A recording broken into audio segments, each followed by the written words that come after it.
basalo mutano wa kale nsere tamzizide nsanga bisibe njira motagingire jeno sali musale wonna wali abere ku video eno njira motagingire abasawo njira abere ku video eno njira motagingire Hamis Kigundu o Hamis Mai because bitya Hamis Kigundu abere ku video eno nabagaga mu Kampala muri basingo bujira mbere ku video eno njagala nakakundi kaba mafia bali mmengo abere ku video eno olwalero kiroke tutandike bulungi nnyo olwenso nga nabingi bengeno bagamba olwalero nga tetunnabaako gye tulaga wala nnyo olwalero njagala kubagamba mu kaloozo kalero sigenda bwa kigula ngenda bwa kaloozo kalero akaloozo kwe kalero ke kaluwa kano kagenda kweyolekera ddala mu bintu byonna bitambula ku social media ebitambula bitambula ku social media nga bitambula bidde ngende kumanyi njala bagamba kibayita amaanyi g'abantu gasinzira kuggwe mu kaloozo kalero tewenyomanga kikyoli togezanga ko nona ku lumune wenyoma abafirika ekisinze tusibega kwenyoma na kwetirira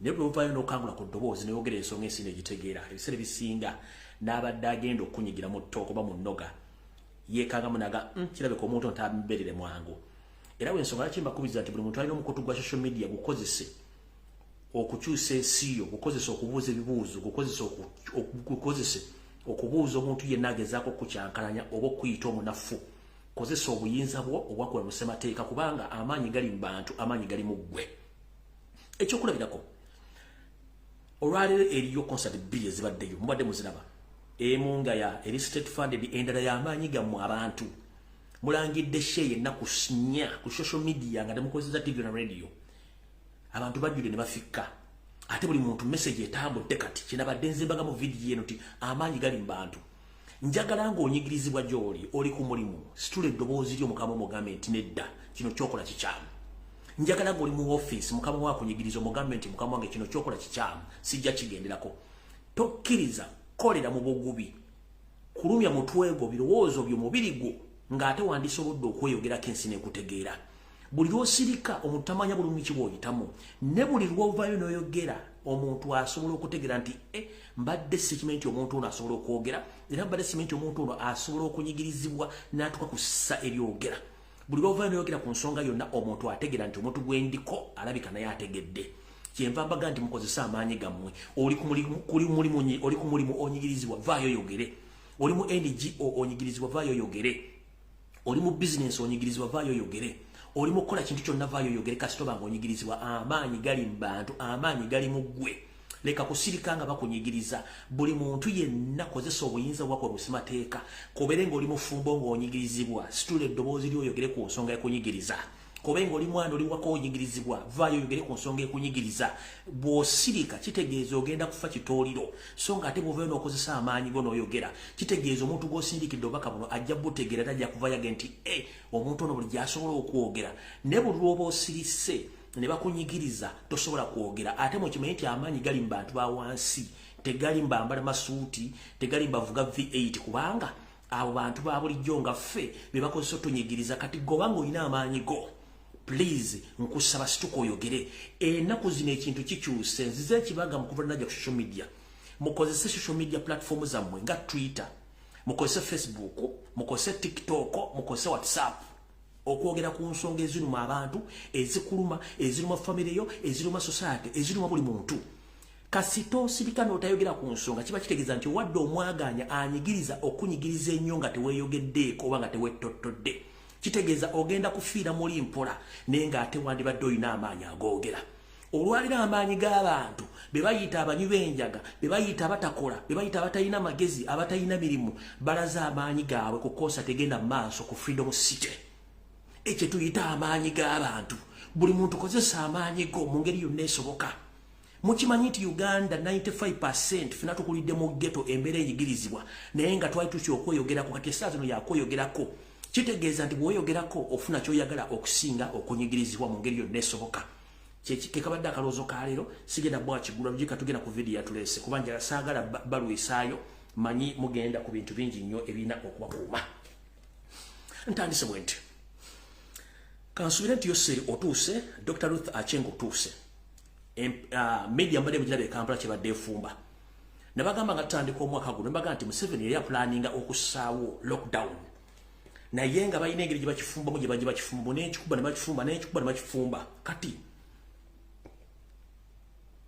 ekisooka tebalina sente zidukanya gavumenti kyekisooka ekyokubiri bali mu kutya boke nnyini tomanyi kigenda kuddako ekyokusatu kyewapulani nga kibalemeredde baagala kwewamba ekyo nakibagamba dda ne bagenda kwewamba batya bagenda kukozesa amagye kati mu kwewamba balina okusooka okufuluma emboozi yonna kati njala sooka otegeeza Dr. Luther Cheng madam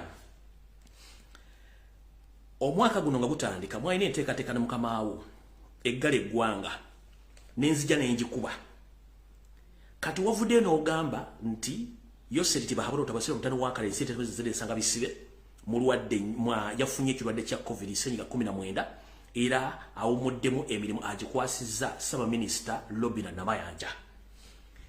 Mwenna abantu mu Northern Uganda ne Bannayuganda mwenna nsiba mbagamba nti Yoseri akimanyi nti akaluya bakabbe. Yoseri kyasinga okutya be bantu okuraisinga up era kyovula nti bagezaako nnyo okukwata ssente bazisse mu ghetto okusayira ensinga abantu. Yoseri akimanyi bulungi nti bwe tudda mu protocol omuntu alina okubanga handing over mu buyinza omuntu alina okubanga addizibwa obuyinza alina kubeera vice president w'eggwanga Uganda ye Jessica Alupo. Golozaki yakuta obuyinza n'agamba bwa prime minister abeera mu namba 3. President bw'alwala oba bw'agenda ku mirimu mitongole ensagirekera vice president. Golozaki yabuse vice president n'abwa Nabbanja kazanyiikirizi kubanga akimanyi Nabbanja ye muntu asobola okukola buli kintu kyonna kyayagala naye bwamukwasa vice president asobola okukola ekintu kyonna ekyetaagisa okukyusa eggwanga budde nga bukyali yensonga lwaki yakuta obuyinza n'aga nti abuwadde Nabbanja kubanga Nabbanja akimanyi kazanyiikirizi akolyako order za Salimu Sale n'eza Muhoozi naye mujja kuba bulungi ekituufu kiri nti World Health Organization kyekitongole ekikwasaganya ebyobulamu mu nsi yonna kyava ne kigamba nti Ssenyiga 19 tekikyali kirwadde kikanga bantu era mu nsi ezisinga obungi tekikyaliyo n'okwambala masiki tezikyalina mugaso naye Yoseri n'abadde agenda mu conference ziri international ng'ayambala masiki Yoseri n'abadde ng'addressinga abantu mu State House ng'ayambala masiki nga yeedistancinga era takolagana bantu naye olw'okujja nti bano abasajja babazanya omuzannyo gw'omutategeera Yoseri Ssenyiga aba agenda okukwata omuwulirirawo ennaku nga 3 mabega Yoseri zaziraga nti agenda kwogerako eri eggwanga n'agenda ekkollo mu open space n'ayogera nga talina masiki era n'agamba abantu bye bagambye nga tebikwatagana ate olwavudde awo ate Ssenyiga n'amukwata era olwavudde awo obuyinza n'abuddiza Saba Minisita kitegeeza balina omuzannyo gwe bazannya Yoseri ekituufu mulwadde Yoseri buli luvannyuma lwa myezi 3 afuna empiso gye bakuba mu feesi ye muno feesi okuteerera nga bweri ku myaka gye Yoseri afuna kye bayita pain killers bamukuba mu mubiri okubanga asobola okubeerawo Yoseri obulamu bwe buli matigga kubanga akimanyi abamunoonya bangi n'ebirwadde bimubala engalo guno omukono tuludde nga tugubalaga ono omusajja ekimulya kimunywirako n'omunaanansi gobanga otunula ng'omusajja omukulu afaanana bw'ati ng'afaanana bw'ati kyopologa omukono taguwa muntu kubanga agumanyi timing bomu akimanyi yoyo musajja bwati wafaanana kyovula nti ayambala essaati mpanvu takkiriza kuwa muntu yenna buyinza akimanyi nti agenda yuwo nti omukono bwe gutyo bagufaanana kati omumbiri ogusigadde obungi byonna ebisigadde obungi omusajja yavunda dde agenda lwakuba nti baganye okutegeera nti obuyinza olina obbowaayo kati oyo omusajja bwati wafaanana kyovula nti abeera buli essaawa yonna omukono bagusigako ebizigo bamukuba empisa bamujjanja bagenda okujja okwogera mu public ng'amaze omukanika tasobola kujja kulwogera mu bantu nga si mukanike mulwakuba temumanyi kiri mu nnyumba ya sitaani ennyumba ya sitaani ekutta omuliro kati ono omusajja yagenze funa oba yaba agenze mukanika mu ggalagi ye naye njagala owulirize Jessica Alupo ng'alimba ensi nti omusajja mulwadde naye ng'ate bakimanyi bulungi nnyo nti omusajja ali mu mbeera mbi eteetaagisa na kwogera mu public kubanga Ssenyiga 19 yaggwayo wuli omukyala ng'ayogera. Fellow countrymen, I know there is a lot of worry out there because we have received many questions that need to be answered. Ever since the Commander-in-Chief, His Excellency the President, notified the country that he tested positive with the COVID-19 virus.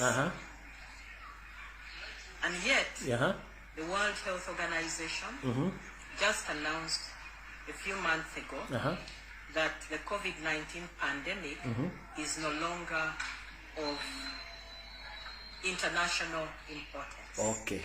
And well. Mukyala Jessica Alupo obyesereze gwanga gwe kenyini tomanyi gyolagana gyova ekibozibozi ky'okusiba eggwanga muleeta okuddamu okugemesa abantu kimanyi nti muina mission eyokwagala okusibaga abaana b'eggwanga naddala mu Buganda genda ogema abaana b'abanyoko genda ogema abaana bo mukozese ebintu ebira tukooyo okutusibaga abaana ba Africa naddala ba Uganda mwe mission yammwe yakubawa ddagala lyammwe nga bowa ssente muleete mugema abaana ba Uganda yoseri ekiseera kye ekyokufa kinaatera okutuuka mumuleka afe muve ku baana ba Uganda gobo oyagala gema abaana bo tukimanyi nti family yonna ndwadde oli mama Njovu Enterprises emirimu wagiradde mbigere oli kisawo vuga naye agenda essaawa yonna ono omuvubuka naye mulwadde muzibu kuba naye yeetaaga okutwalako muggala gyemukanika omutwe kati bimwagala okuddamu simwagala kuteekawo okuddamu mibozibozi covid yaggwawo dda awo tuvuddewo njagadde kutegeeza mujja kugema baana babala so si bannayuganda mulekerawo akamanyiiraako kubanga mwasuubira mwagala kubba teri agenda bawa ssente mugume mwabba akalulu k'omwana ketwalonda singa eggwanga lyatereera dda awo sigenda kulwawo njagala genda ku nsonga endala eyandeese yeruwa nga sinagenda ku nsonga ndala njagala mumpulirize bulungi nnyo kansubire nti mukulu Magogo atuuse ne speaker Anita Amongi eno message ngenda bazanyira eddoboozi ly'omwami olali concerned naye nga njala soka tegeeza public mukimanyi nti Yoseri yajja okusaanyawo eggwanga n'okusaanya buli kimu yasanga eggwanga literedde bulungi ngera tulina ebintu bingi 1 kyetuyita ebyemizannyo bifiiridde ku regimu ya Museveni bekatagga njala tegeeza eggwanga nti Uganda tekyalina kisaawe kisambibwa omupiira kuli ku international level nga ne tiimu y'eggwanga wetwogerera essaawa zino Uganda Cranes egenda samba ne Algeria ne bagenda sambira mu Cameroon mu kibuga Yaounde nga Nambole gwe bagati agenda kugwa mu gw'omukaaga Nambole bakoleyo kakodyo kakubba ttaka lya kisaawe ekyo nkiddamu Nambole bamukwasa UPDF ngebabega waliyo kubba ttaka lyonna lya Nambole okwetoola ekisaawe kyonna era kye baakola mission bagituuti nenga kye kisaawe mujja kwegendeza nga n'ekisaawe kyennyini bakijjeewo oba kikozemu ebintu ebirala so mission yali yakutwala ttaka lya Nambole so si yakuddukanya kisaawe ekyo St. Mary's Park oba St. Mary's ekisaawe kya St. Mary's tekituuka na mutindo gwa Uganda nakivubo ekyo si kisaawe kya mupiira eyo si kisaawe kya mupiira ate kijegera mupiira gwa nsi yonna njeru tekisobola kutuza mupiira gwa nsi yonna kati ekisaawe kya Uganda ettiimu ya Uganda tekyalina wegenda kusambira mupiira ate egenda gusambira bweru njala soka bazanyira voice note eno then nga mwetegeka eringa ekigula lugi tuleke tugende ku mawulire amatuufu agatulese ogamba kibuladi wange kyekiriwo gyebali gyonna webale byokola byonna njale kuyisaawo akantu kange kano tekayinza kweya dakiika nyingi naye nga 18 omwezi guno Uganda Cranes egenda kuba olizannya omupiira ne Algeria ng'ogusunsawo agenda okuzannya mu African Cup of Nations. Ekyewuunyisa gaayi wange ekyewuunyisa Uganda Cranes yebadde erina okuhostinga omupiira guno nga yerina okukyaza Algeria. Oba kitegedde Uganda Cranes ebadde erina okukyaza Algeria ennaku z'omwezi nga 18 omwezi ogw'omukaaga omwaka 2023. Confederation of African Football oba giyite CAF yazze mu Uganda okwekenneenya ekisaawe Uganda kyegenda okuzanyiramu omupiira n'eggwanga lya Algeria era aba CAF babadde kuno mu mwezi oguwedde ogwokutaano mu makkati mu Alemei aba CAF batambula bajje kuno balambula ekisaawe Uganda Cranes kyegenda okuzanyiramu ne Algeria okusunsulamu abagenda okuzanya mu African Cup of Nations.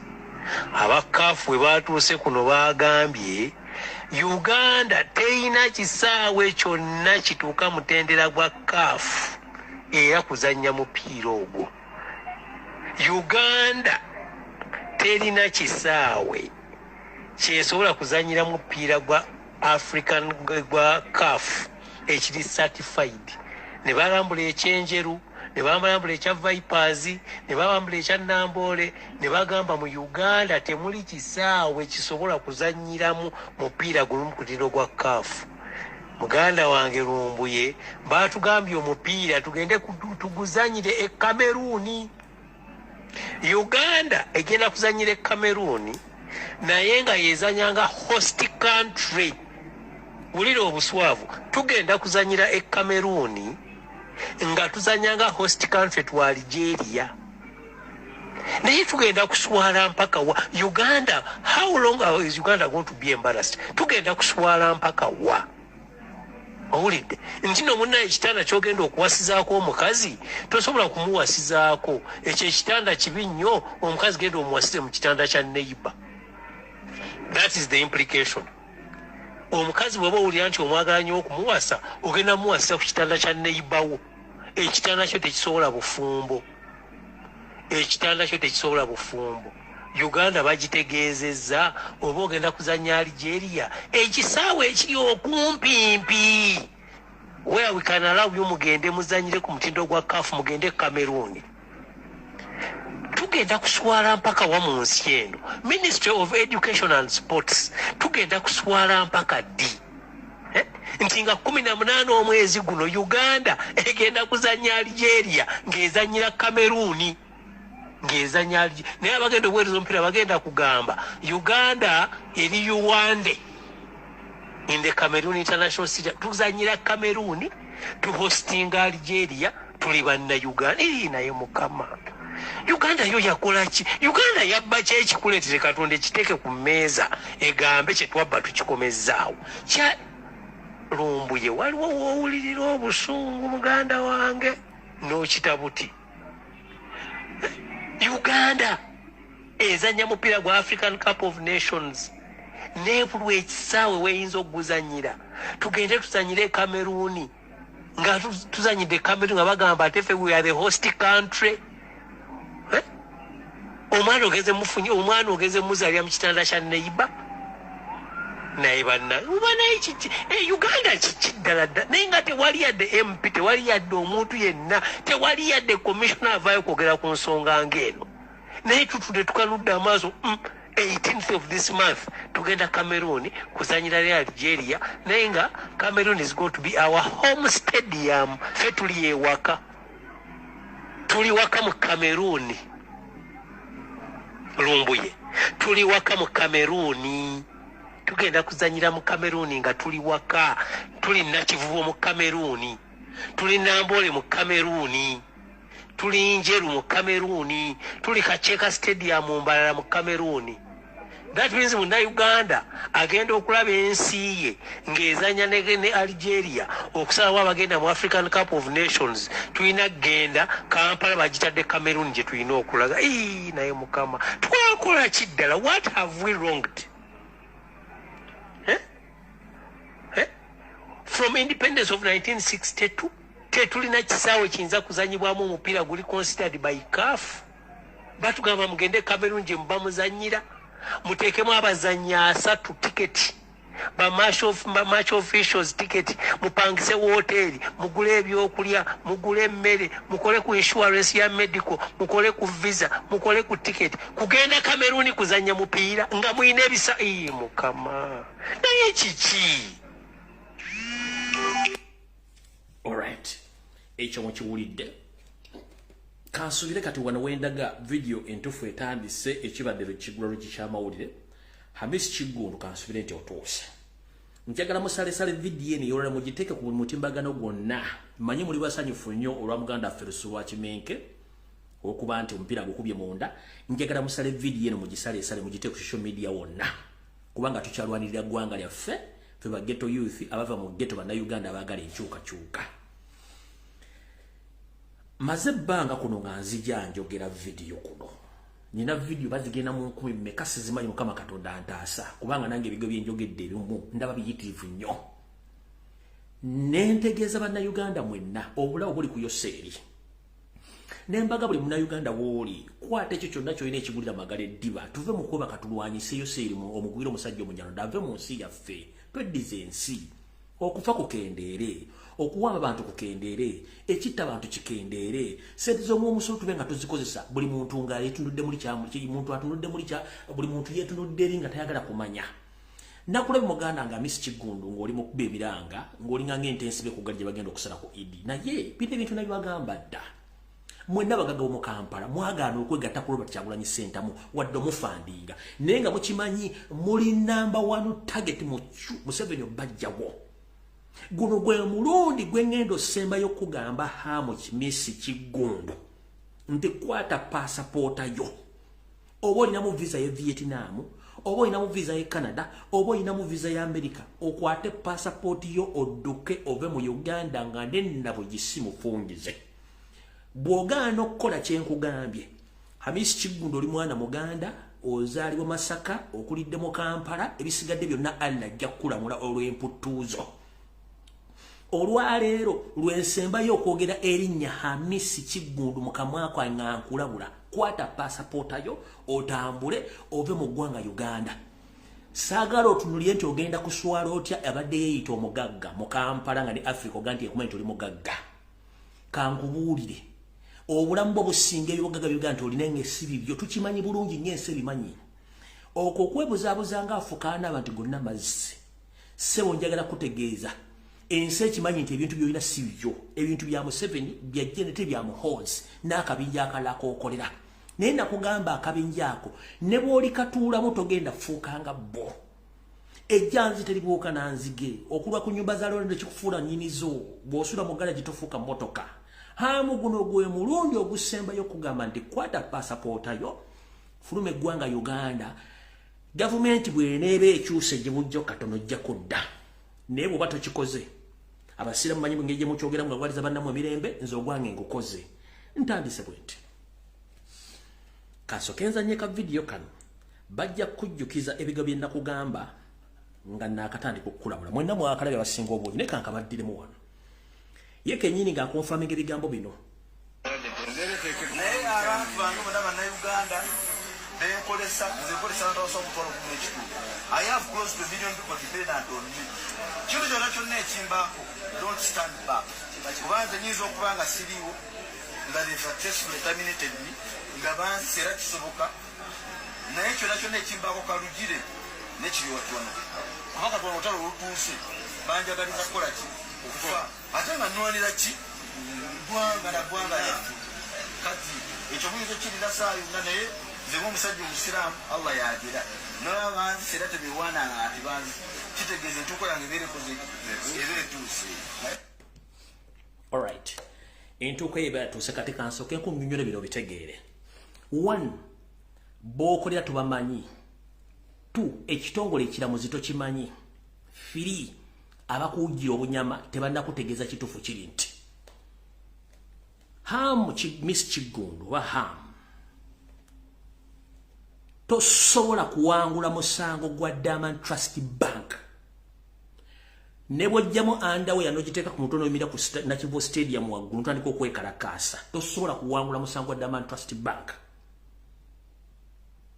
mbuuza lwaki ekisooka tomanyi mukama wa Museveni omulabulabi muhoozi tomumanyi Janet tomumanyi Salimu Sale tomumanyi obalabulabi nga batwalidde project bakuwa ssente okuzimba you don't know them tobamanyi bano nawolovu buli waalinya akyuka kkala kati njala kugamba era njala sooka kubuuza mwenna bawujja obunyango bwa hamu bwe mubanga muli bannayuganda bannakabala njala kubuuza hamu omanyi ani nannyini DTB Diamond Trust Bank omanyi ani nannyini Orient Bank gwe wandibanga olaba bayindi nti bannannyini banka ezo but actually the real owner of those 2 banks they are owned by the first family nkiddamu hamu uliza bulungi olwana ekintu kyotamanyi hamu Miss Kigundu olwanira mu nzikiza nenga ne bolwana nabo tomanyi bafaanana muganda wange kugeguno gwe muli gwesembye okugamba ebigambo bino kwata passport yodduke olwanira mu nzikiza nenga golwana leto mumanye Diamond Trust Bank ya Museveni Janet mutabani we ne Salimu Sale Orient Bank Uganda ya Museveni Janet ya Museveni Janet ne muhoozi ne Salimu Sale katosobola kuba nti gwe kennyini atolwanyisa bakamaabo goloza lwaki golwana musango ogwo ng'ate bogamba bolwana nabo okuli mukoddomi wa Museveni okimanyi bulungi kalugire embeeraze okimanyi bulungi nnyo omuweereza wa gavumenti oyo muvubuka kiri wakiwanuka naye kati yafuuka first family ya controlling chief justice ya controlling abalamuzi kati kakakutemenga obudde bukyali wabaddewo olutalo wakati wa Chief Justice n'abalamuzi bonna batudde ku musango gwo nga Chief Justice yabavumira obavuma naye nga talina kyasobola kukola kubanga order from above yagaba abalamuzi bonna bali ku musango gwo tebageza ne basala omusango in your favor ina gusala in favor of Diamond Trust Bank. Kati bwe wali mugezi nga ndabo gisimu fungize kwata passport yo oddoke. Diamond Trust Bank belongs to Museveni's family. Orient Bank belongs to Museveni and his family, so you are fighting your own bosses. And at the end of the day, you are going to be killed. And I hope you know, because I've been warning you all along. Nkugambi, abalamuzi bonna Chief Justice ganonga kwolezo kwatu wagamanyi. Chief Justice yayombye nabo nga oba wadde ensale yaabwe okusinzira ku order from above. Kyolwanyisa tokimanyi. Kwata passport yo binyike munsuwa onodda nga government ekyuse oba weyunge ku Kyagulanyi ngo ofulumye tujjeko omusajja no kuba muyindo okya n'obusente obutono obutalizirizo oluzambuze zizo odduka over njala kujjukeza omwaka oguwedde nga gutandika baakulumba ewuwo abaakulumba bayita ku mazzi ba SFC ani yali abasindise yajjaawo Haji Kigundu yali abasindise omwaka oguwedde balumba makaago abayita ku nnyanja jajjawo yali abasindise oba kirirawo Kigundu Haji Kigundu yali abasindise njagala belengo omusajja omukulu asomyeko ate akulidde mu Kampala wakati kyolwanyisa tokimanyi nkikunnyonnyodde tosobola kulwanyisa Kalugire tosobola kulwanyisa Kiryowa Kiwanuka tosobola kulwanyisa Jeni tosobola kulwanyisa Museme tosobola kulwanyisa ani Muhoozi kubanga ebannannyini banka ezo ate baalukusulamu nga tomanyi Esawo ina bagenda kujjawo nze nkubudde bike byabaddewo kati gwe nkumaliriza nkunabye mu ngalo siri kuddamu bogano okutegera lulwo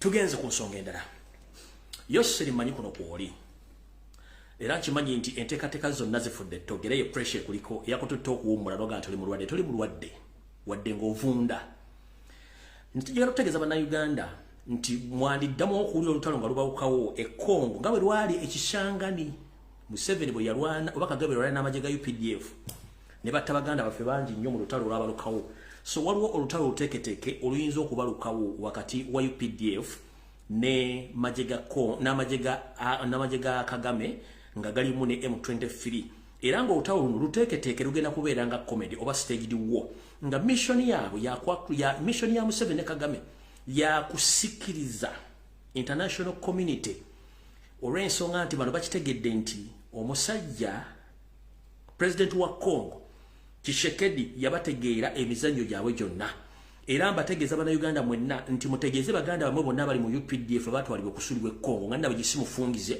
batera binyokemu basule mundu oba sinda kindi bazikyusize bakama bakube kubanga bana basajja bagala attention kuba mu international community kubanga essaawa zino Congo emazo betekera atenga bo bakimanyi bulungi nnyo nti Congo otalwa wakati wabwe Congo yeru tunulidde nga diversion olw'ensonga ekimanyi Kagame yaani ekimanyi Museveni yaani ekimanyi ne Ruto mwali so muli awutalo nanga lubalusewo ngo wakati wa Rwanda ne Uganda ninga bali mu Congo n'okutukonga goseba boda temukitemu yebuuza kivudde luddawa bano balina ebintu bibazannya naye nga tebijja kukola kubanga ensi bategedde tugenze mu maaso era Yoseri mu nkola yemu Yoseri walina enteekateeka etta omusajja wa Congo oyo Tshisekedi naye Tshisekedi nga bwali omukulembeze yamala n'ategeera gwani yamala n'ategeera nti gwani kubanga agenze layita mbitabo engeri gye battamu oli gwe yasikira mbigere gwe bayita omugenzi Laurent Desire Kabila nti bodyguard we yamutta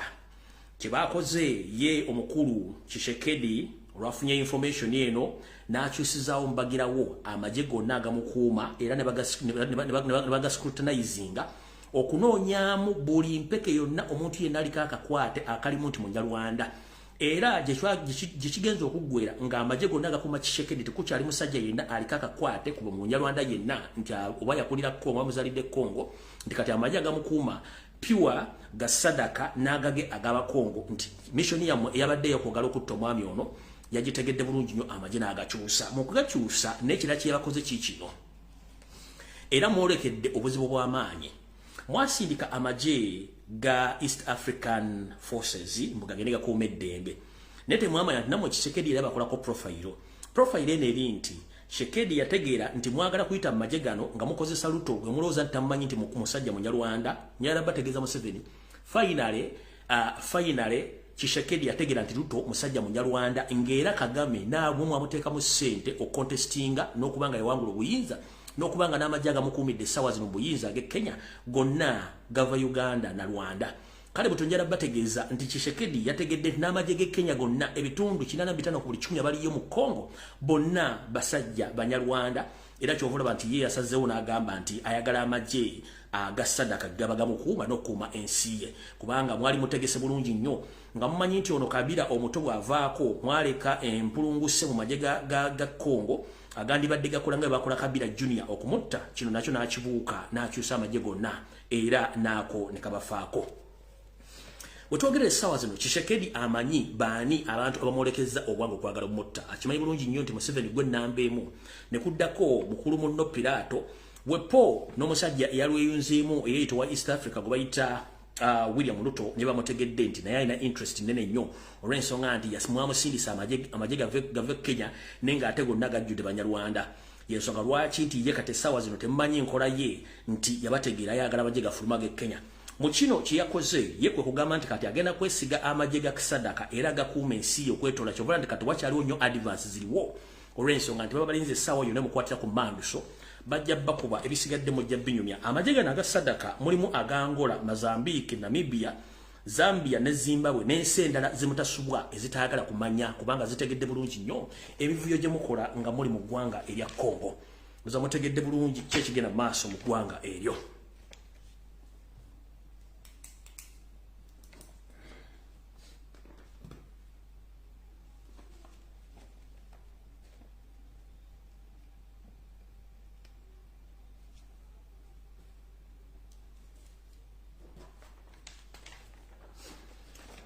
All right.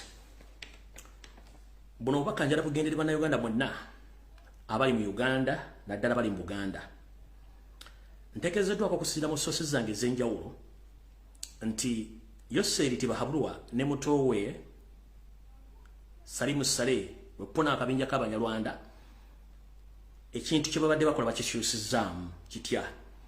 Mu Luweero essaawa zino waliyo ekiwamba bantu waliwo ekitta bantu nga babajja ku ttaka era wetwogenda kati Museveni ne mutowe Salimu Sale bataddewo detach ez'ekimpatiira naye nga detach zino ziringa camp za kutulugunya n'okutta abo abatasobola kukkiriza biragiro bibaweebwa mu Luweero.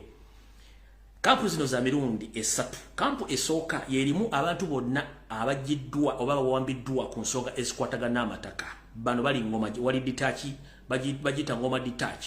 Ngendo buli muntu yenna go bajje mu Wakiso go bajje Luweero okwetola ebitundu byonna byonna tebakya abatwala ntibabatwala mu makomera bateekayo detach nga yamaje gye batulugunyiza abasajja n'abakazi bonna bannanyini mataka abasinga obungi ne bafa ne babaziika eyo.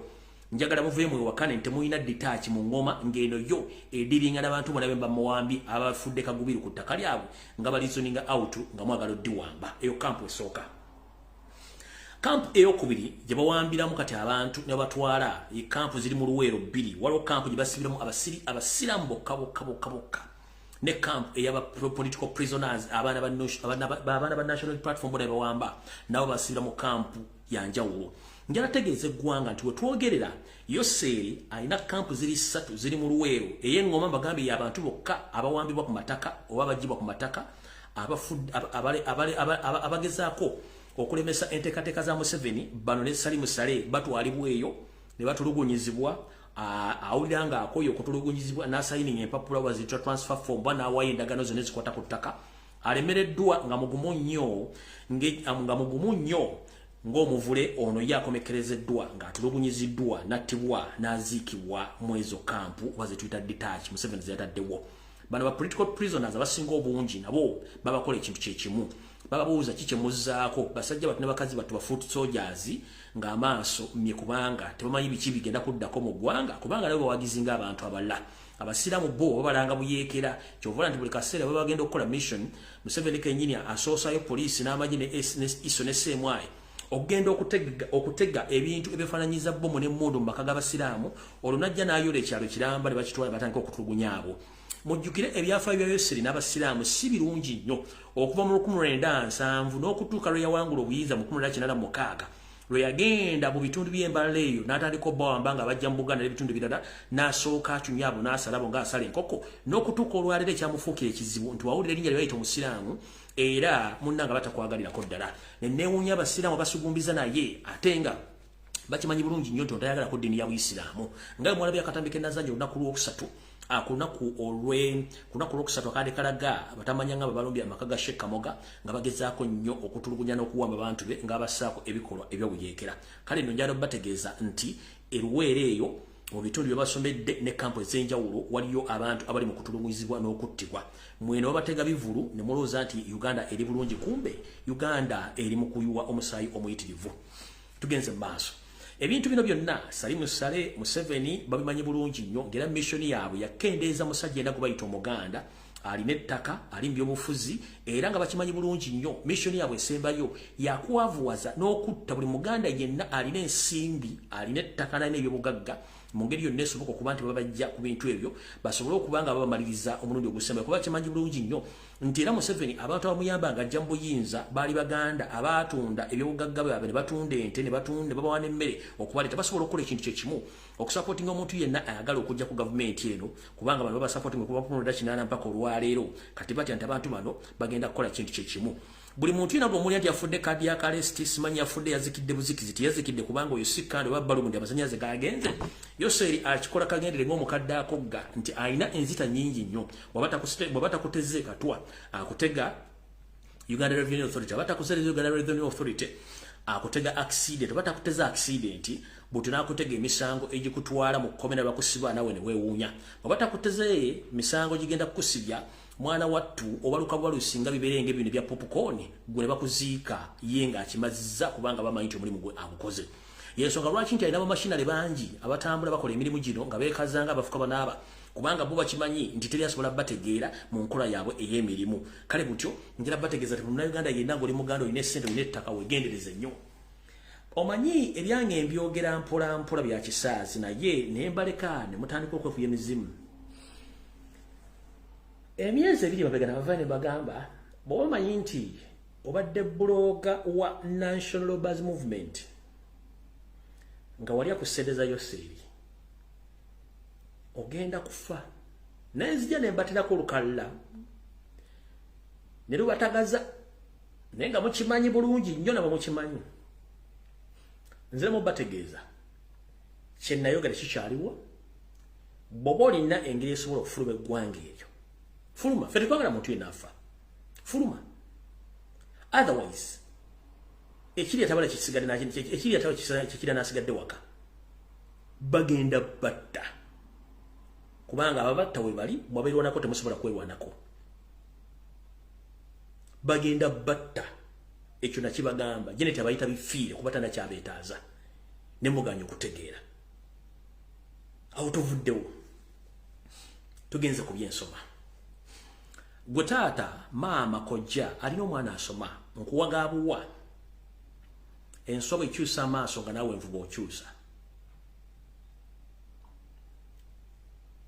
bw'oba olina amagezi bulungi nnyo ku nsi nga bwetambula mutwale abaana mu technical schools bayige emirimu gy'emikono batandike okwekolerera era batandike okweyizaawo mu bizinesi obutonotono gye banaava batandike okukola embeera nga bweyimiridde mu Uganda teri mwana wo agenda kujja muri mu Uganda ne bwana balina diguli 85 nga yasoma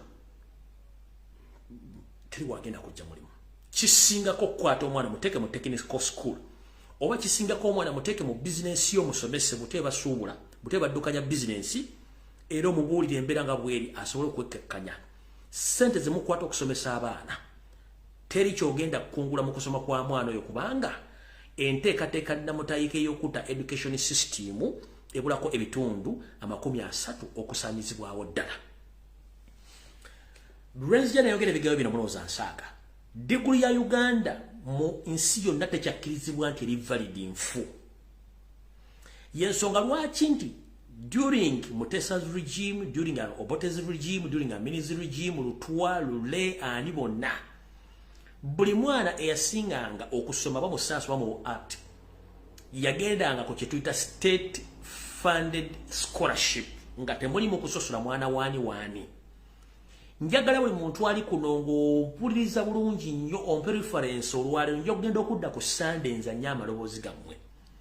Abayizi abali emakere buli faculty bwe baba yina abaana 100 abasoma course abaana ebitundu 6 ku buli 100 bonna Banyarwanda. Buli faculty mu Makerere University 60% bwebanga 40% banda Uganda nenga ate ne chance ezifuna oba eziqualify na ntono nnyo. Genda e Nakawa, genda e Kyambogo, genda buli institution esinga obungi bonna abaana basinga bonna Banyarwanda. Kubanga bapulaninga ekintu kye mutamanyi. Njagala osooka ombuulire wano mu myaka 15 emabega eggwanga lya Tanzania libadde libesinga ku education ya Uganda. Eggwanga lya Kenya libadde libesinga ku education ya Uganda, both nursery, primary, secondary and university level. Do we still receive the East African students who come to acquire education or quality education in Uganda? Mumbulire. Njagala ombuulire.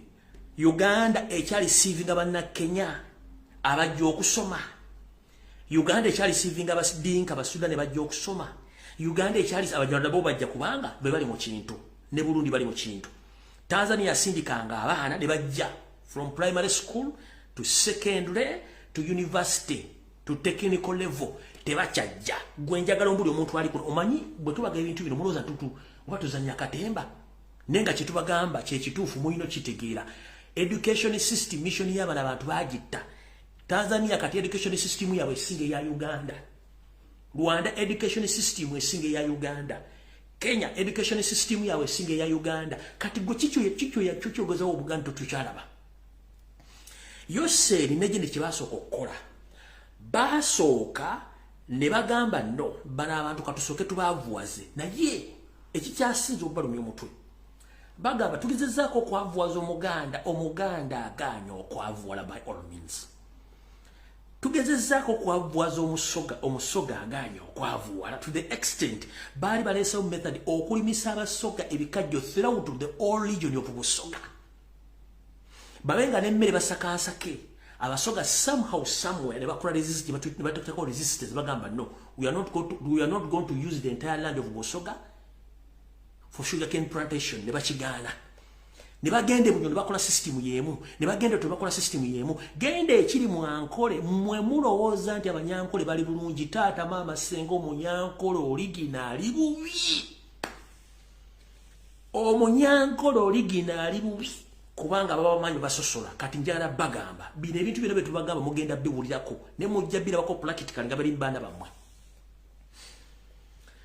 Abaana bona bayita ba ghetto youths tolooza tebalina bazadde. Balina abazadde babasomesa ne batuuka basombe batuuka ensimbi ne zibalemberera ne batandika okunywa enjaga ne bavaako.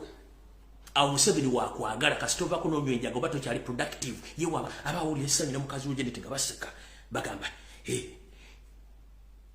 abaana bali frustrated bali amayirungi basiba mu bbaala basiba mu bed yewa abaagala nga abaabwe bagenda Geneva bagenda Switzerland bagenda Canada bagenda mu America abasomedde okumpi ennyo basomera masomero gana gali international gali Kenya mu abamwe basoma luddawa. Kati kyeyakola n'asooka ateekawo emitendera ebiri egy'ensoma mu Uganda. Emitendera ebiri gyegirwa n'akuleetera universal education system bonna basome ku bwereere naye bonna basome ku baana emiliyoni ezisomye kizibu nnyo okusanga abaana bawere emiliyoni nga bali successful ku bo tekisoboka. Eyagamba nti a universal education system ate n'akuteerawo level nti waliwo quality education oba ensoma ey'enjawulo singa oba osasulidde omwana mu international schools eyo n'agiteekawo n'akuteerawo eri wakati nti singa oba osobola okusasulira omwana wo miliyoni okudda waggulu omwana wajja kubanga asoma bulungi naye jjukira omwana asomera mu international schools ye mwana wa minister mwana wa MP omwana wa state house ne state house besasulidde kati gwe nakiganda sekiganda omusajja omusoga omunyolo omulugwala alina mwaka senta gante kanefirize nsomesa omwana wange go twala omwana mu agakani lyani go twala omwana mu city parents yani go twala omwana eri ku somero lya wakuwambuzi go twala mu masomero ga Janet gonna gali ku international level ga St. Lawrence ga St. Mary's gani nembatula at the end of the day agenda okumala okusoma senior 6 oba degree agenda kolawa tewali kati gwe mama wange tata wange ate kikakata kunonyeza omwana ono either capital agenda akole oba mufune passport agenda afulume ebyo na option bwe zibaziganya omwana kwe kufuna olubuto ewaka oba kwe kuzaala mbaana banneyiba ate n'atandika okufuna obuvunaanyizibwa nga gwe kitaawo yamuzaala lwannyoko gw'otandisa ate okulabira bazzukulu bo gesi yawo abaagala muganya okukitegeera jjukira nti bw'oweerera omwana ono bw'akola n'afuna omulimu gye buvudde katono omwana ono ate akola kye tuyita returns bw'oba okola bizinensi oba osasula omusolo waliwo kye tuyita tax returns nti bw'okola bizinensi n'oswayirira ebisolo balina sente zibakuddiza kati bw'oba osomesezza omwana afuna omulimu bw'amala okufuna omulimu atandika okukola mu ritaanizi ng'okaddiye yakuleetera sukaali akuleetera amata akujjanjaba mu bukadde bwo ge magoba goyinza okuba oli kati maama magoba mugenda gajja ludda wammwe mugenda gajja baganda bange mugenda gajja waliwo azaala omwana ng'ayagala abeere ghetto youth nkubuuza waliwo omuzadde azaala omwana ng'ayagala abeere mu ghetto nga ne waba amaze okusoma asigale mu mbeera ya ghetto ekimufuula ghetto youth nekyembeeza mu ghetto kubanga talina pulaani B bagizingako kino baakikola nga bajjawo gavumenti ya Yoseri ng'etunze ebitongole byayo byonna bakitaffe mu baakola nga ne bajjajjaffe okuyimirizawo famire zaabwe bwe bakugambira nti gavumenti enkadde zaali zikola bizinensi ne batunga ebitongole byonna biri byali bikozesa abantu abali skilled n'abanani skilled nga mu myaka egiyise mu gavumenti enkadde n'oba tewasoma ng'oteeka okuba ng'okola mu kitongole kya gavumenti either otambuza empapula oyera osaawa omuddo oweereza nga gwe teweetaaga kubanga wasoma kati bikyaliwo keezaala keekomberera abaana abaabwe batambula ne bafuluma ne bagenda ne bakola emirimu egy'enjawulo njala kubuuza njagala ombuli obulina omugano mu UPDF lwaki Museveni yayagulamu amagye n'ateekawo UPDF regular n'ateekawo ne SFC ejjudde Banyarwanda 100%. Bannayuganda abalimu abatono era bakukkuluma. Gwe njagala ombuli mu poliisi lwaki ba DPC bonna Banyarwanda. Lwaki ba ME Commander bonna Banyarwanda. Lwaki abakulira barracks bonna basinga obungi Banyarwanda. Kati mbadde mwana ekyo tamanyika nti babuliro lwalero mbeere open gye muli.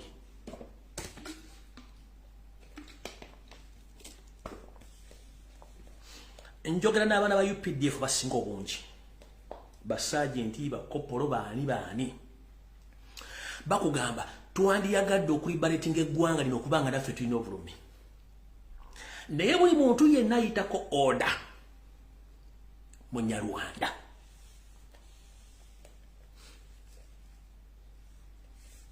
Kanti babulire eky'abaana Uganda. Ensonga lwaki UPDF tesobola ku challenginga Museveni kati yaddira okuva kwawandiisa amagye agaba uniform atraininga agaba order nti mulaga wano muva mudda wali yenna Munyarwanda. Kati abaana bano tebayina muntu mukulu mu magye gwe basobola kwesiga oba kukolagana naye kubanga wonna yaggalawo n'ateeka Abanyarwanda be kyova tebasobola kusituka. N'olwensonga yagadde tegeeza Uganda nti nga mukyebakkiriza muli mutulo mufuluuta eno we munyampulukuka musole to mention amaanyi gali mbantu UPDF ejja tusangayo naye tukozesa obuyinza bwe tulina okulaga abasajja bano tusobola. Bwe munaagaano kikola n'omwana gw'ozadde agenda kuzalira abaana banne ku lujja otuuka okufa ennyumba ye bagitunde bagiryemu ekyemisana n'ekyeggulo. Yensonga lwaki nti ennaku zino mukola ebiraamo tebakyabikkiriza bisoma kubanga abaana baba banoonyamu kyagulya bagala ddiba nabo baveewo. Edda kyabanga kizibu nnyo omuntu okujja okukana ebibugaga bya kitaawe no kubanga yakimanyi omuzadde ampeeredde nfunye ebyange lwaki ngenda ndwanda ebyobugagga byaki bya muzeeyi ne kati kino kiri bwe kiti bakikola nga bakimanyi nti tulina baavuwaza babeere stranded basobole okuba nti batuuka ku levo ze tubaagala ku levo ze babaagalako ze ziruwa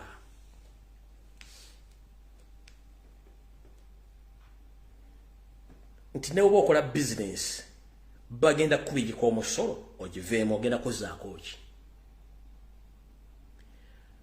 ki kino kye baagala baagala abasajja abasoga abaganda abanyolo abatoolo abakiga oligino n'abanyankole mubeere frustrated. When you get frustrated you resort to drink or you resort to smoke ganja oba owedde.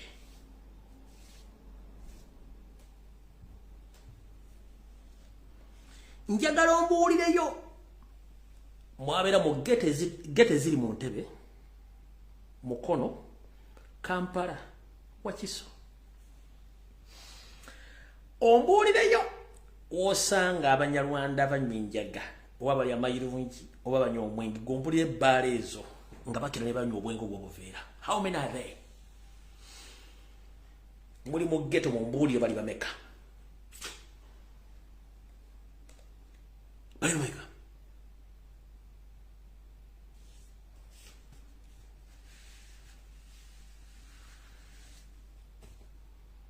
How many are they?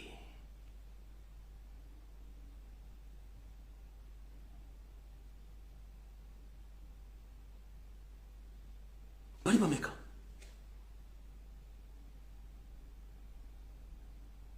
Bali bameka?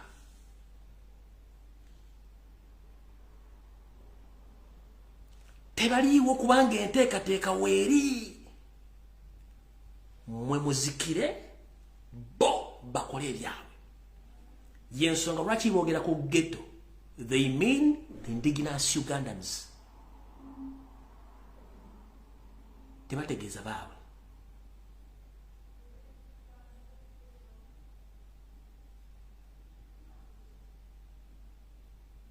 Mpulidde bulungi nnyo.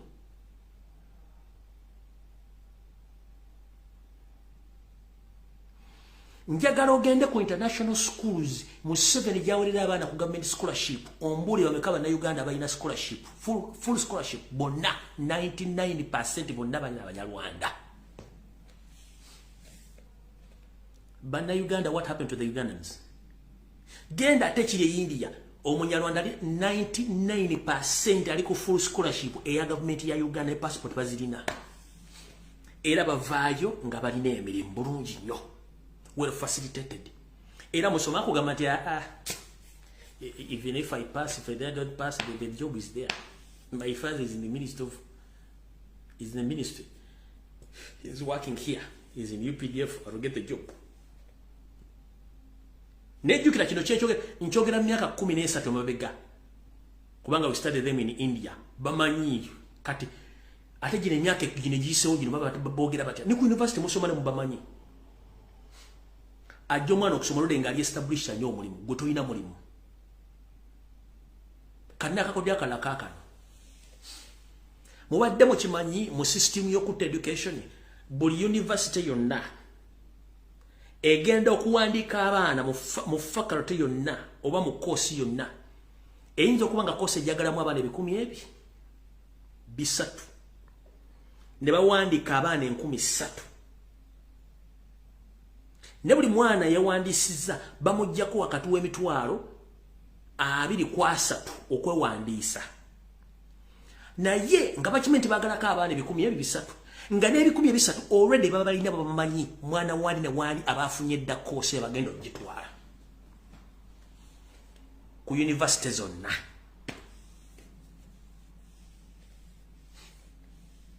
Gwe n'okanya mwana wange tebamuwadde kifo. Ate yongenze ku university tugenze wano mwana asomye P7 amaliriza luli omwana wandikanga first choice nofuna grades baagala essomero likubira omuzadde legad mama munange ati omwana wo yatuwandikira ano yatuwa first choice naye engeri gyakoze obulungi ekifo kye weekiri bakyakubira essimu gwe omuzadde university mvuddeyo nzize ku P7 nzize ku P7 wentandikidde edda batuwanga ne tujjuza amasomero goyagala okusomera mu singo obukoze bulungi noteka kuga buddoga nabisosa simanyiga ani era ng'olufuna grade ezo essomero likubira omuzadde w'omuyizi n'omugamba waaye nti wakoze bulungi muna ekifo kyo gyeki ani gwe bakyakubira essimu ani gwe bakyakubira essimu tugenze ku senior 4 n'okola bulungi nnyo oteekako first choice mengira kusoma n'ofuna grade zennyiriza baagala bakubira essimu bakyakubira essimu tugenze ku senior 6 mwe kati system eriwo baba bagenda kuyingiza abaana nga 3 katugembe King's College buddo abaana 3 already ebibiri baba abifunye dda kino ekikumi sokolete yawo kamu kitundu sokolete yawo ekinana ate nga toli kushuwa diru nti omwana wagenda funa ekifo nokomekeza ngo omwana yasoma King's College abalirida agenze mu Kampala Secondary bagenze mu zajjazi kukolima nga jagenze education system bati bagikoze kubanga kibagala bwetebere they used to call parents to mwana oyo yatuwa first choice tumuwadde ekifo ani go bakyakubira esimu tumwanda muwadde ekifo kati bwe kiri mu university bwe kiri ku secondary level bwe kiri wona mu institute kubanga already bachimanyi they need to get money from parents but already they have the numbers and they have the people who are going to take those courses or those positions.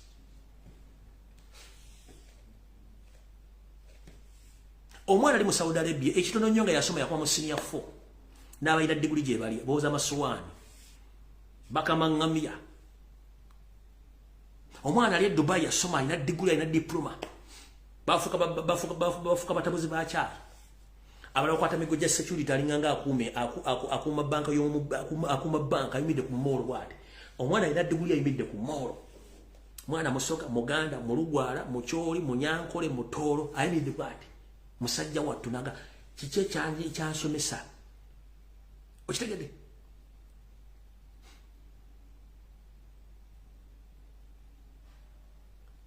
kati kitu bagamba muganyo kitegere nabagamba naluli nabagamba nti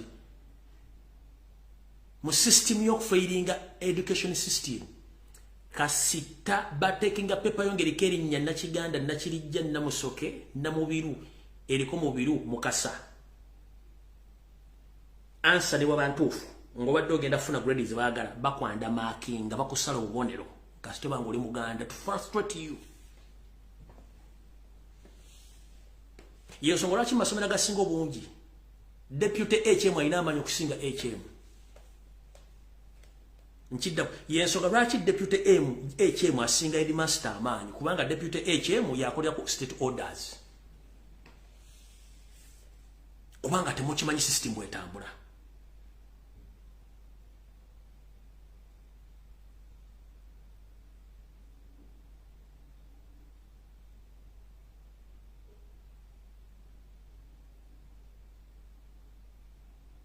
kati mumpuliza mwenna abayina abafuna loan okuva mu Pride Microfinance nabagambe ngenda kukola video ne yasamu na ekitundu abafuna loan mu Pride Microfinance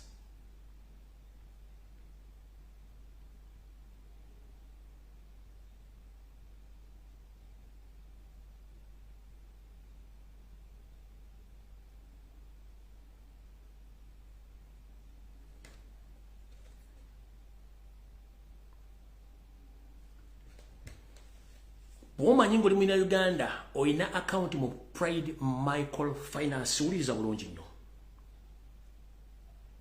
Tocha ina chama kwa account yo. Tocha ina chama ku details zo. Zitia. Pride Microfinance mchimanyia Janet. Bagitekamu area 100% politicized. Kati bagitekamu ya politics na kwavuwaza abantu. Mumpulirize bulungi nnyo bakuba nti eddoboozi saali tadde kuna ndibadde ndibazannyira system eriwo kati currently omuntu yenna ng'olina account mu Pride Microfinance ISO can access your account and your financial details. Same way can access your account, your financial status, n'ebintu byo. Police can access everything in your account. Interpol can access your details.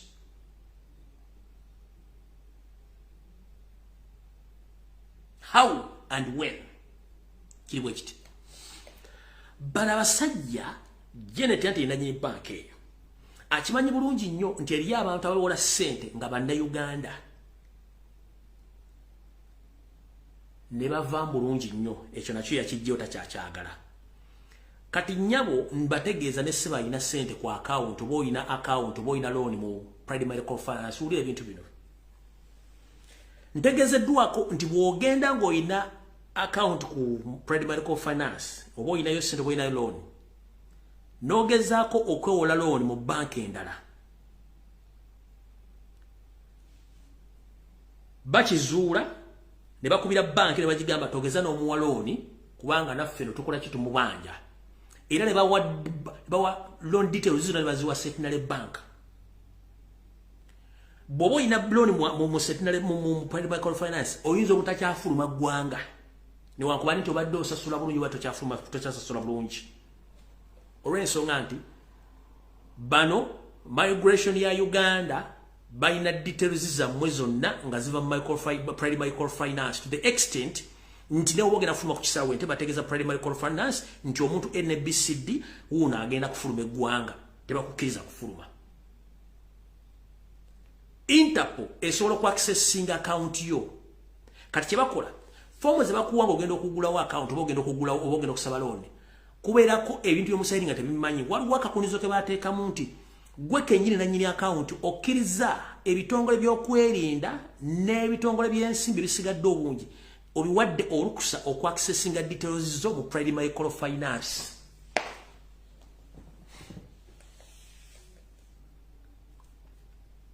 Mubadde mukimanyi? Mubadde mukimanyi? Eyo gye bayita Pride Medical Finance nga ya Janet.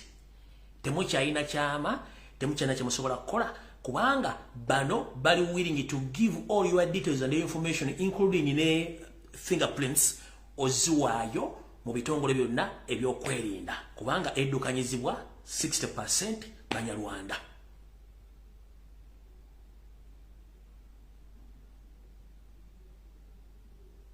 Mukitegedde bulungi nnyo.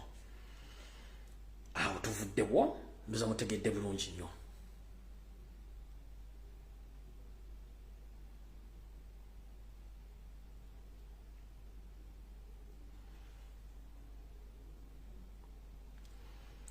Abantu mwenna mwali mwebuza wa Mirama yani ono mvubuka Minister yani abakola okutemula n'okuwamba abantu mu bitundu bya Kasese, Fort Portal, biki byonna njala muwulize bulungi nnyo information eno mugenda kutegeera biki bigenda maaso mu ggwanga mu bitundu ebyo muwulize bulungi nnyo. Ono Bright Lwamirama ne munne Minister tumwebaze Kajiji engeri gye battamu abaana ba People Power n'okuwamba amataka g'abantu n'okukola buli kimu kye bakola mumpulirize bulungi nnyo muwulire bulungi nnyo. Nange ticha jebaleko wewale nnyo n'okuweereza eggwanga lyaffe gwe kayogera amazima kakati ticha ku live yo eyajjo nawuliddemu ensonga gye wayogedde nawuliddemu ono omusajja gwe wayogeddeko ono abettako ono Lwamirama Bright Lwamirama omanyi omusajja aveyo kale yalinga MP waffe naye ng'oyo omusajja ebintu byakola oyo ngambye kanje nyongerezeeko k'oyo omusajja ewaffe gye tuva naye akola ebintu by'ebimu ng'ebya Museveni mukama we atukuba kibooko kwegamba okuva 2 tawangulangako kalulu naye nga geswat mu biseera by'okulonda akozesa kibooko n'amagye kwegamba ab'opposition bonna abajja babeera nnyo n'amaanyi okumukubisa emirundi nga 10 ng'abantu bonna baagala oyo omusajja tebasobola muwa akalulu naye ng'oyo omusajja akozesa amaanyi ge n'obuyinza bwe atukuba kibooko nga bw'omanya Museveni enkola ye abba amataka kwegamba eyisingiro yonna yawambibwa abasajja abanyarwanda ffe tetwogera kakati awo ng'omuko obadde omukuba neŋŋamba muli mbadde ŋŋamba kubira ddala okubire ne ku mutwe oyo omusajja tetumwagalira ko ddala waliyo n'omusajja omulala eyo mu isingiro noosi bamuyita Kangwajje bonna abanyarwanda bonna babaleeta lwampaka kwegamba tulinga abawambibwa tetwogera ne mu biseera ebyakalulu aka pulezidenti ffe abaana abaali bawagira Kyagulanyi muganda wange tetwalina mirembe baatudusa 10 naye nga tulina omukubira akalulu naye nga twamaliza bambe tetumukubidde kalulu kyembadde njagala okukugamba obanga okyakubira ddala oyo omusajja lwa mirama kubira ddala oyo tetumwagala n'akamu n'akatono. Munnange tisha gwe musajja wekka gwendaba mu Uganda aliwo alwanyisa abanyarwanda ate eddoboozi lyono line liwulirwa nnyo. Munnange yongera erwanyisa abanyarwanda ffe baatuwamba eyisingira mataka bagatwala nze kennyini twalwanirako n'ettaka nga tukozesa kibooko twalwana n'abanyarwanda naye nga basiba bataata baffe bali bajja ne bagenda mateka gaffe nga tulimyemu simanye ebijanjaalo kati bali ne bajja ne balimamu ebintu ebirala nga ate bakiraba mulimu ebintu ebirala bye tulimyemu ne tukuba kibooko naye nga abasajja batwala bazadde baffe ne babasiba ne batwala baganda baffe ne basiba okitegeera lwafuusa eyo tetwogera abatufuga abanyarwanda ate abanyankole bebaliyo be bantu bayisingiro beyisingiro kati munange mbadde ngamba abanyarwanda tetulinawe buteweso balwanisa eddoboozi tulirina naye nga batumazeeko emirembe tetulina gwogera ensi yaffe bagimazeeko tetwogera ate akaluko twakaviirako ddala bajja kuleeta amagye batukube ekibooko munange tikyajagadde okugamba kweza ensonga munaye banga olina kyoyogerako kweza ensonga nakyo kyogere ensi ekitegeere neyanziza nnyina tuyanziza ddala.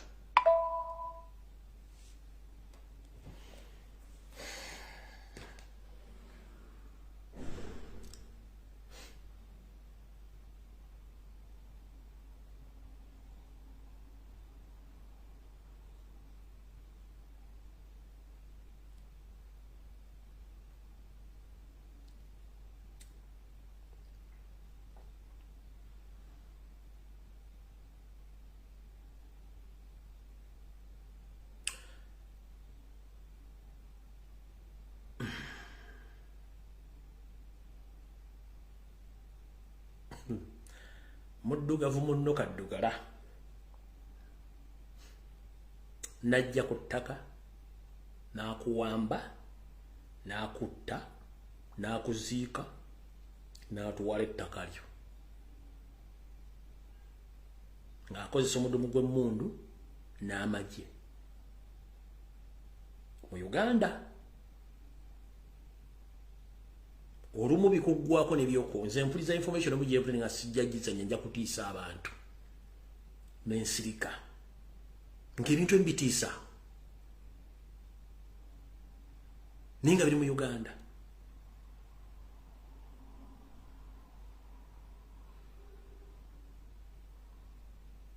Ababikola bannayuganda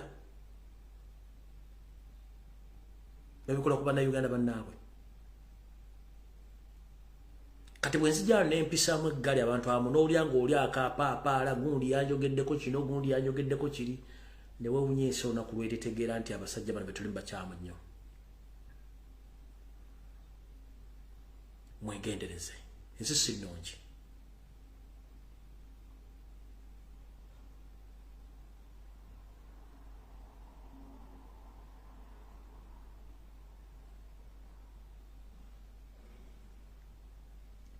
Yoseri mzaiti bahabulwa lutabayisula mutanu wakale kinsete mzizide nsanga bisibe ne Janet Mama Njovu Enterprises ne muganda musale bine bemokola byonna mugenda bisasulira obudde kyekikulu kyabyo n'obudde bujja ate amaanyi gali mu bantu mutandise okugalabako okwange nkukoze tusinkane ku Sunday sawa 2 mu program ebi muri mbulange Mengo mukama ba 10 mpeera buli omugumya munno ng'omusitulwa buto tuddemu tulwanira eggwanga lyaffe naye nga sinnagenda mbadde nerabidde musooke kumulideko video gye nakoze ku lwokusatu mukulembeze yabadde ataddeyo ekiwandiiko n'alaga nti ebigenda mu maaso byonna ebya consultation ebya electoral reforms tabiriimu era tabyagala kubanga regime gyadiringa nayo yabakwata mundu abasiba abantu tabikkiriza naye nabagambye ebintu bino mujja kuva mpolampola mwe abantu batandise obyogera nga batandika obivulunga omukulu mulaba ali mu consultative meetings adonatinga mpuuga naye akabinja kadiringa nako ngenda kusaba omukyala beti bakireke namboze n'akabinja kammwe bambi mutuzeeke engalabi zammwe.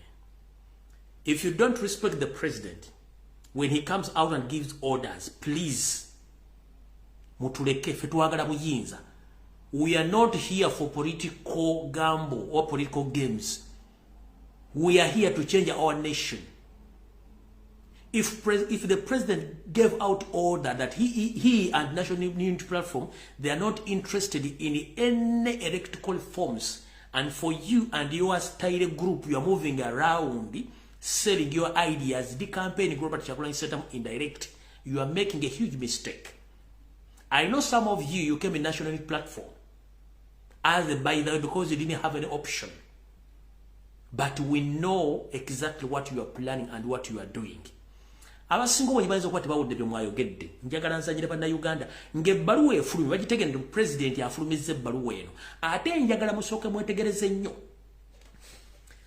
bulijjo ba criticizers aba criticizing ebigo byenjogera bwe bategedde nti president ebintu bino yabijjeemu entera tabyagala bonna mugende mugobere platform zaabwe ani yavunudde ebbaluwa ya president ng'ennyonnyola ku butya bwe yagobye enteekateeka ya electoral forms bonna mugende ku platform zaabwe nobody came out okutandika okunnyonnyola ebbaluwa nga byabadde ntegera bonna baasirise tekuli era kyobula tebashiyalinze ebbaluwa eyo tebagipostinze tekuli bagiinterpretingidde bantu okujjako nze ndoza n'abantu nga babiri abagiinterpretinze basigadde bonna baasirise kubanga yabakubya indirect nabakuba omuggo ne tubande baveewogere kati njala bategeeza president yabadde mukyamu kubanga akimanyi namboze bino ebigambo byo byogedde njagala ensewulire saagala gandi bakuwaayiriza oluva president okuyisa ekiragiro kibakuntu bino bigambo wayogedde byaki bwe muba n'omukisa nga mulina ofiisi ze mulimu ezisobola okuvaamu enteekateeka ne mugikozesa ne mubaako kyemutwala mu maaso ku lw'olutalo mukikozesa naye naffe tumanyi bulungi nti nno wano tetusobola kumalirawo nsonga era abantu tukyegambye emirundi mingi wano era kyetuvudde tusalawo tinotandika ne wiiki ejja tugenda ku ground wano tubadde tuzze kuteekateeka butya we tugenda ku ground nolwekyo ofisi ya leader of opposition eweebwa sente z'omuwomusolo okuyimirizaawo oludda oluvuganya nga terukoma ku kibiina kimu naye lutwaliramu ebibiina byonna kakati leader of opposition kyakoze wano kwe kuyita ab'ebibiina byonna n'abaleeta wano ne tukkiriziganya nti bannange essaawa yeno tufulume tugende mu bantu tubeeko ensonga ez'obuvunanyizibwa ze tubategeeza kati omulimu ogwo oba oli awo kubadde tetusobola kukolerwa awalala kubanga abantu kyebatamanyi si ffe tusalawo nti katugende tutuule munyonyo palamenti yekola ki yesalawo kasita sente zibazaayo tosobolaga nti bannange sente ze mwali mpadde okutuulamu emunyonyo muzimpe tugende tutuulemu ewa Namboze mu lujja tebajja zikuwa za gavumenti kwezito nozikwatako tetuzikwata nako kakati tugenda kutambulanga parliament ate bwe tutambulanga parliament tulina ebibiina ebyatusindika mu parliament nabyo bitambule naffe kakati nekyo nakyo tusigalidde okiraba tulabe oba bwe tutambulanga oludda olutongole oluvuganya ne tutambulanga parliament nawo poliisi etugumbulula ne tutwala nga tetulinnya nebyo nabyo ate era tubyetegeke. Mukyala Betty Namboze Bashireke omukulembeze omulondo w'eggwanga Robert Kyagulanyi Ssentamu yagambye ebya electoral reforms tabirimu kubanga tebijja kukola nga tukyali mu military regime ewamba n'okutta abantu nga yerangirira ng'ebewangudde akalulu. Kyonna kye mukola eky'okutambula kitegeeza mujemedde ebiragiro bya president nga bwe yabadde asabye. Okujonga ebbaluwa yagiwandiise mu Lujapani nga yeetaaga ate mu Japani okujja gibavuunulira. Yagiwandiise mu Luzungu Olungereza lumutegeera obulungi omwogera mu parliament. Fe abavuunuza basobola okuvuunula tugibavuunula mu Luganda abantu bagitegeera kati gwe kigamba nti mugenda tambula ku ground mugenda tambula mu nju z'abanyoko z'abakitammwe mugenda tambula mu nju z'abaana. Okuma mu 1986 Museveni takkiriza amateeka ga yakulonda ate nga naye yagenda mu nsiko nga gandi mu byakalulu. Kati mugenda kutambuza ngalabiza mwe nga mugenda kuyimya mbozi kina abantu. Twabasindika kugenda kunoonya nsimbi kujjako Museveni so si electoral reforms. President yagambye oyo bujwanga obujo munyura kawunga kakasooli tabirimu. Kati mugenda tambula nga mwagazaki. Twabebeda ka group ka muli mukutambula muli eruwe simwe mukono. Please mutuze ku wansempu muntu zamwe. Mumaze myaka 22 mu parliament. Nete mukitegera nkotu yeli Uganda yetagwe enchuka. Enchuka tugenda kudda bya kulonda. Bintu birala nnyo. Kati kitegeze ebbaluwa y'omukulembeze yawandiise temwagitegedde. Era mu mugenda kukola nga mmwe.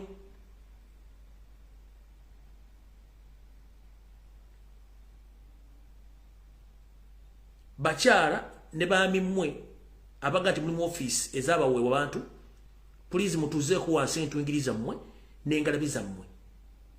Nkimanyi mugenda kuvaayo mutandika okulumba president naye nabagambye nja bajjirako akabaati omu ku omu kubanga mwenamba manye. Mwenamba manye munupu tewali amanyi DP buloko na DP nga bwenjimanyi.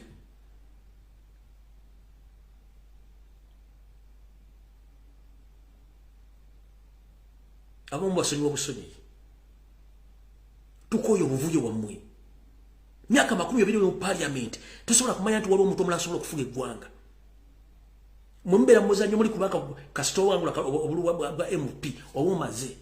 Osubira allowance, travel allowance, osubira medical allowance, omugule motoka empye temuloleza ku muntu wa wansi. Tebona kimuloza ku muntu wa wansi. Koloza zina dwana ndikulo ku social media nga njogera bigawero sina byakola. Oba abantu abatabana bintu byakola ku social media babirina. Ne because twagala kujja mu miziko gitasobola kumanya nti Uganda esobola okukyuka.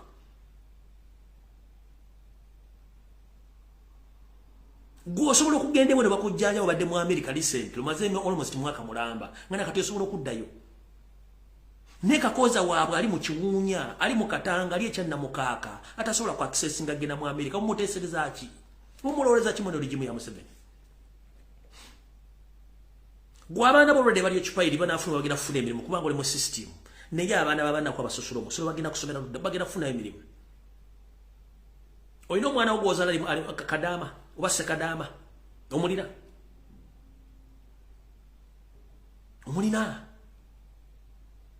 kubanga osobola okuba mu waters ne bamuwa omulimu osobola okuba migration ne bamuwa omulimu kubanga bali mu system naye atasobola kuba simu eyo atasobola kufuna bbaluwa muwa speaker ntegendo jjanjabwe. Oyagala abere kwani era tusigaleko ekintu oluyimba lumu lweruti twagala kukyusa buyinza by all means buli muna Uganda yagalire mu ntuyoze.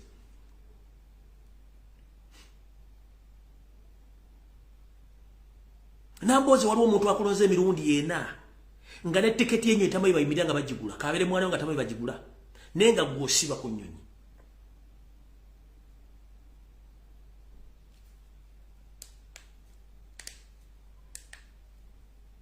Abantu watandika nawo mbutale bakyali mbutale bayavuwala guwavaamu wasukuluma ng'okosa political ideologies zonojja n'otuukawo otuuka n'obalekayo nakati okyabalese babere mu mbeera yemu kubanga toyina idea yonna nti gavumenti esobola okukyuka n'abantu waleka mu butale ne bavaayo ne bakyuka nga bwakyuka.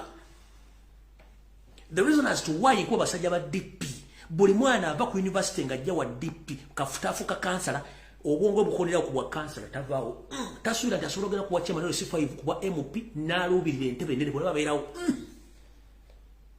Kintu kyasinga okuntama ku baana ba Democratic Party the moment afuna ka office tava myaka gyonna tasuubira nti asobola okuvaako n'agende wana wonna. Eyo mentality yasinga okunyiiza.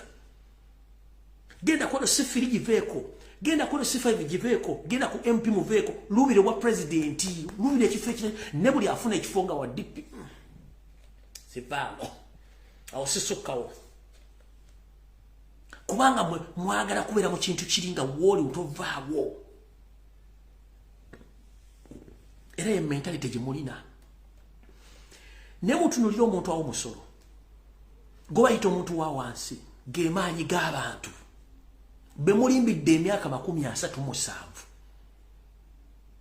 nga mujja ku TV ne mwogera olujja paali buli munaga nti omukazi ayogedde omusajja ayogedde the end of the day olufulumaawo mubanga bayasidi muntu temuddamu kuloza ku kimbadde mwogedde mwaberanga ku TV ng'enseeba atya kubanga mwogera kati social media bafuukidde ekizibu mutuyita ba hooligans mukubanga bavuma lwaki tetubavuma lwaki tetubabulira ekituufu ate kimaze omuntu yena kasitombulira ekituufu akuyita hooligan kubanga tebaagala kuwulira mazima Pade bitama yakugambye nti teri muntu ali mu opposition asobola kwagala kujja ko mu 7 wa video njina lukanji nabajidwa denji batimbidde kamulu kuloba nchaji nawa mulu kuba nchaji nawa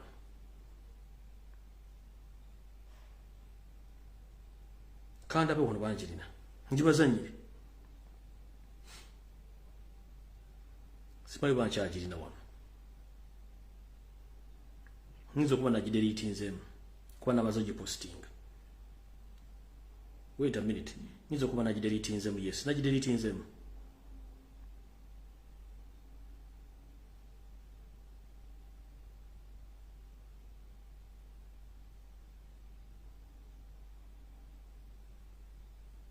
Nagidelete nzemu. Yakugamba teri MP politician aiza kwagala mu 7 ya aveeko. Gwo muntu wa wansi go ino okwerwanirira kumanye gemulaze ku alioni skin ngamo taddeka amaanya aba state balanze ku TV balanze ku radio bayina state fund zimu hozi project yo mutaddeka amaanya from nowhere nabakube ekivu nabayiwa windows bonna na memulangire naku 3 ku nikunya ku TikTok and I'm here to inform the government be very careful and government official when you come on social media or in any mainstream media. When you are releasing any statement to the public, be very careful. Any statement you make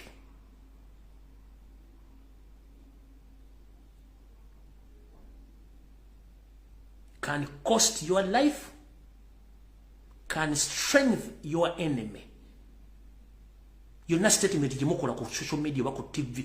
Esobola okuwa amaanyi omulabe wo, esobola okuleeta obulabe ku bulamu bwo. Oba esobola okufuula ekintu ekitale kitagasa mu ggwanga awo statement zemukola mwegendereze abantu omwogera mu bantu banyiivu nnyo abantu abaza okulaba alieni skin tulowooza nti tebalina byakukola babirina but in fact kansokendeke public yonna eyogere nzijja ku lwokusatu specifically mbabuulire ekintu kyebadde mu concert yeno bulungi nnyo ngenda kibabulira mu kitegeere mwe mukirabye ng'ekyabayimbi n'ekina ange endala ennyo gye ŋŋenda obbalaga ku lwokusatu kasoke media zoogere bannamawulire boogere bani boogere ngenda kujja ku lwokusatu mbabuulire olutawulonda lubadde muki mbalage ango entufu mugendo otegeerera era basajja mu mbere very careful nnyo ekibajjira temukimanyi buli ali mu gavumenti buli agirabye nga concert well and good girabye nga concert ngenda kuwa side ngenda gwe otamanyi ojja kutegeera wono otegeera nti essimu yo y'amaanyi wono otegeera buli statement gy'ofulumya y'amaanyi wono otegeera nti bw'oyimukira n'omugamba nti enough is enough taddamu kumanyira wono otegeera nti n'omuntu ajja mu inbox y'okutiisatiisa ne bw'omuvuma obuvuniro nga genda olye kino tajja kuddamu kumanyira ne bw'onomugamba nsangaano kinkole tajja kuddamu kumanyira because ositusiza eddoboozi lyo but the moment you keep quiet oba ogenze nabagamba media za Uganda mugenda kugwa ebintu byonna bidde ku social media mukiraba kati ennaku zino mukira nti media etandise okugwa TV zigudde radio zigudde ba presenters badduse mu ggwanga kubanga temwamanya nti waliwo ekintu ekigenda okukyuka trend ejjanga ya social media kubanga ne America bwekiro kyatuuka TV zaafa radio zaafa tekyali azule muntu ali ku social media kati gwayina account ku Facebook ku TikTok ku Twitter oyina account oyina WhatsApp account oba group mukitegere nti buli kyokozesa social media kikozese ng'olwanira eggwanga lyo olwanira abantu bokulwa abantu batasobola kweyogerera goba tosobola kweyogerera leka omuntu asobola okwogera ayogere. Don't criticize anyone who can come out publicly to say anything about that nation, because when we keep quiet, that country is going to be taken by the foreigners. So don't criticize anyone who comes ever out to speak about politics or any issue concerned about the indigenous Ugandans. Please, muleka abantu boogere. Don't intimidate people.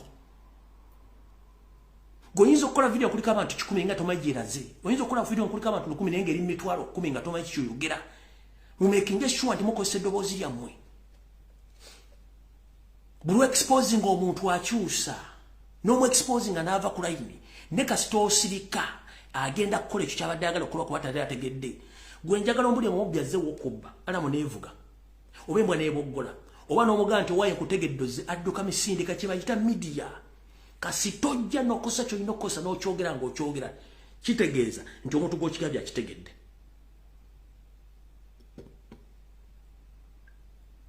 Mu nsi yonna abantu tebakyakozesa omuntu kati bakozesa social media to expose the regimes.